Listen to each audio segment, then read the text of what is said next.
এরপরে আপনাদের দেখাবো, এটা হচ্ছে আইফোন ইউজের জন্য। এটার মডেলটা হচ্ছে V1, বয়া ব্র্যান্ডেরই। আর এটা আপনাদেরকে একটু খুলে দেখাবো এটা ভিতরে কেমন থাকে।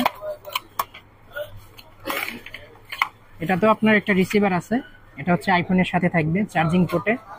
আর এ হচ্ছে মাইক্রোফোনটা, এটা হচ্ছে পাওয়ার বাটন, আর পাশেই আছে নয়েজ ক্যান্সেলেশন বাটন। একবার প্রেস করলেই আপনার হচ্ছে নয়েজ ক্যান্সেলেশন মোডটা চালু হবে। আর নয়েজ ক্যান্সেলেশন মোডটা যখন চালু হবে তখন এর লাইটের কালারটা থাকবে সবুজ।